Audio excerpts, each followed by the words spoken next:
Hello and welcome to your energy reading for February 2014 using Feng Shui Astrology and the Tarot.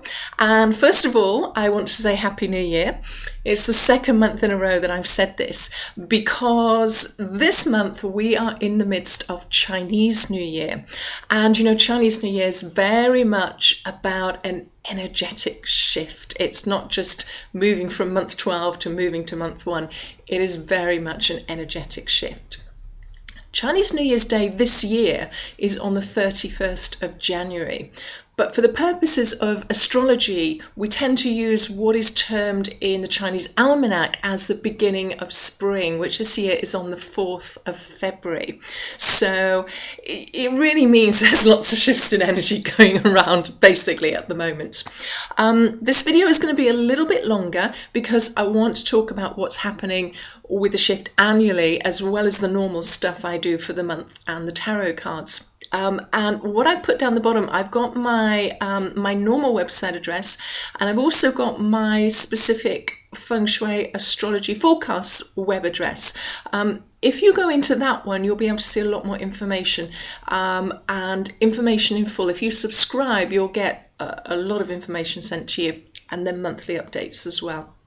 But anyway, so first of all, what I want to talk about is the wood horse. You've probably heard that the wood horse is going to be governing the energy for this year, and that's very true. He is known as the Grand Duke, and his energy and his characteristics are going to flavour what goes on this year.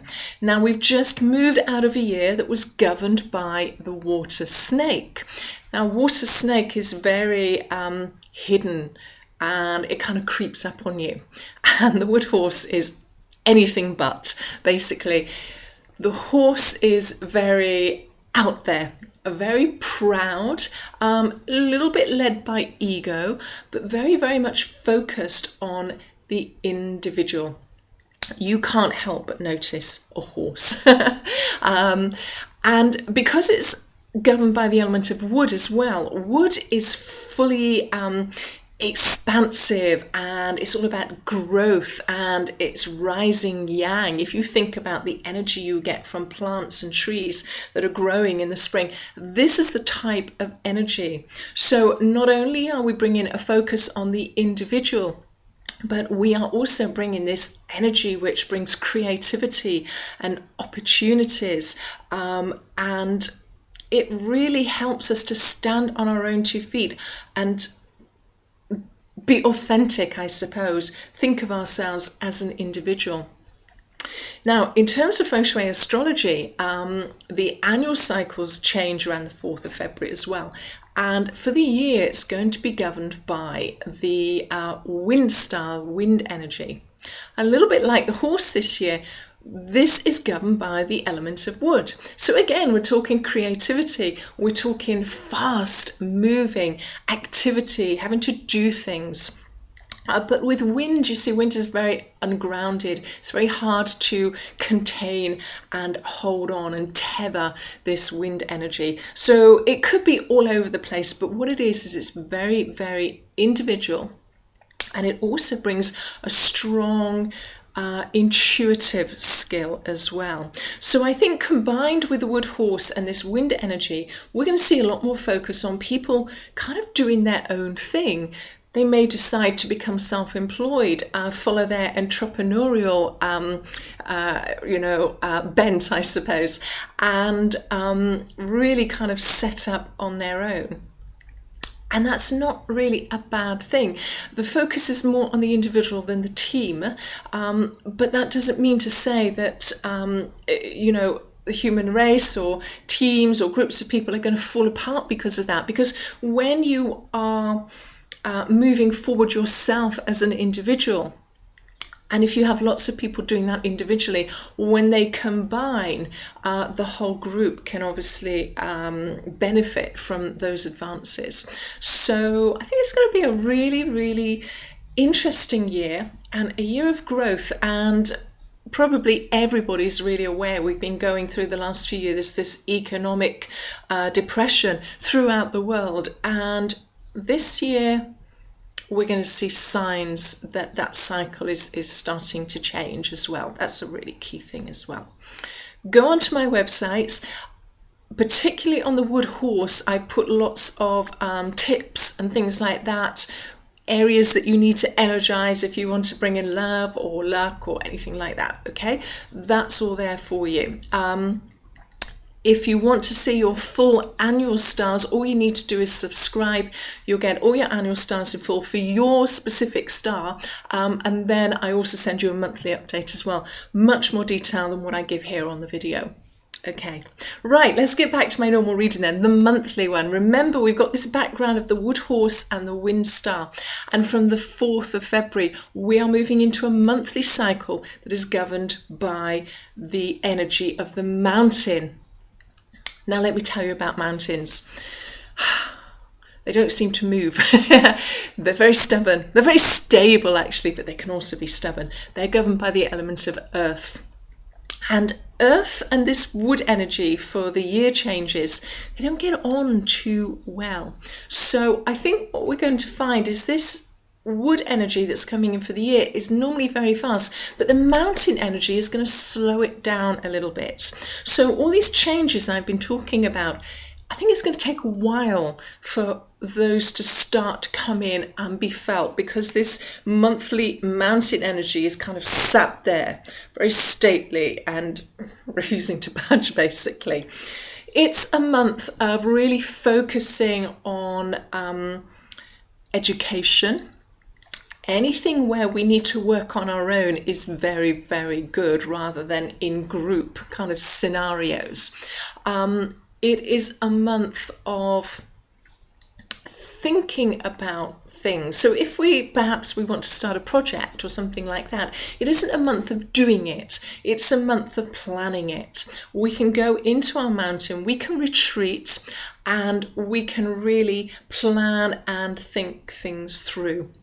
So this mountain energy is very still and very calm and will help us do that. Okay, it's a really, really good month for doing that. And if you've had a really, really busy period over Christmas, the mountain will kind of slow things down for you. One of the big problems with mountain energy is that there's always a potential for miscommunications. And, you know, sometimes if we say things without thinking, send off that email, send off that little message on Facebook or whatever, the repercussions can be huge. So what I would say is just think before you communicate, and think about the consequences of your communication. Okay, right, so let's move into the tarot then and see what's going on here as well. As usual, I dealt 3 cards. They all came out upright. The first one was this card, which is the 8 of Wands. And then the second one was another Wands card, and that's the 6 of Wands. And then the third one was a major card, and she is the High Priestess there. Okay, I want to go to the first 2 cards first of all. You probably noticed they're both from the same suit of cards. They're both Wands. Now Wands is linked to fire energy. It's a very, very fast energy. Again, it's all about doing and being active, which links really nicely to this wood governed energy that's coming in for the year. This one especially, number 8, 8 of Wands, is all about things speeding up. You know, when we're running through a project, we're getting to the end, it's almost as if everything kind of speeds up as things fall into place and fall into place and fall into place. And you'll notice these ones are all pointing downwards. And they really are a case of talking about something that is now speeding up, so it is reaching its end. It could be a project, it could be a relationship. I don't think it is a relationship, but it's more about something that's going on in our lives at the moment.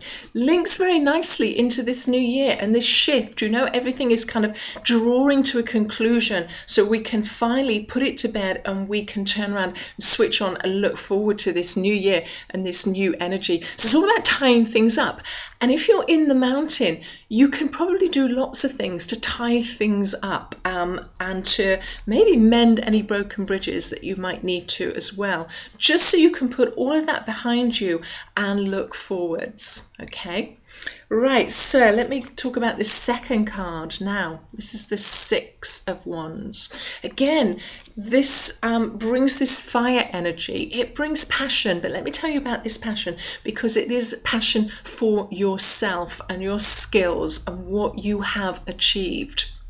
Okay, it is lovely when people give us compliments and people say nice things about us, but it doesn't happen that often.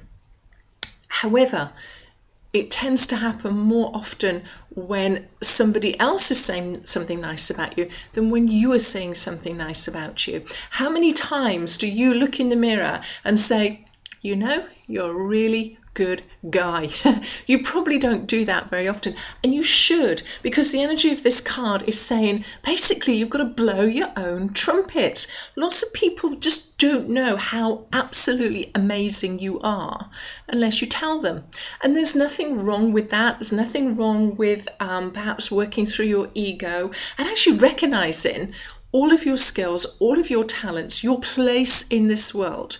It is really important that you do that. And, you know, this links so much to the energy of that Grand Duke, the horse. The horse does not worry about what other people think. If the horse has done something really fantastic, he is going to tell everybody. Now remember, we've got a horse here. We got the guy on the horse. So it comes back to this individualistic feeling about promoting yourself and putting yourself first and recognizing not all the stuff that you've done wrong, all the things that you see as your weaknesses, but recognizing that strong part of you, your achievements, and what else that you can give to this world. Because believe me, you can. You do have something. Okay. So the third card is the High Priestess. She's linked very much to what's going on in your subconscious. She's also very much linked to that annual wind energy, because wind energy brings strong intuition. And the High Priestess really sits at the door. Behind her, if you can see, is a veil there, pretty patterned veil.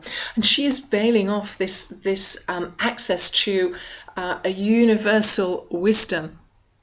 And basically she is saying, are you sure you want to know this? Are you sure you want to step through? Because it's not easy. It's not easy to take the step, and it's not easy to see what you are going to see. It's not easy to accept the things that you are going to find out. Are you sure you want to do that? But she has the ability to open the door to an inner wisdom that you have. Remember, your inner wisdom is inextricably linked to a universal wisdom as well. But she's got that ability to help you do it. So whatever you're doing in terms of what your plans are for this year, you really must follow your instincts and your intuitive ability, because you have them. You have them. And you must also put yourself out there, recognize exactly what you have to give to the world, and just give it, basically. So I think basically that's it for the month. Lots of stuff going on. I wish you a very, very active and enjoyable month, and I will see you next month.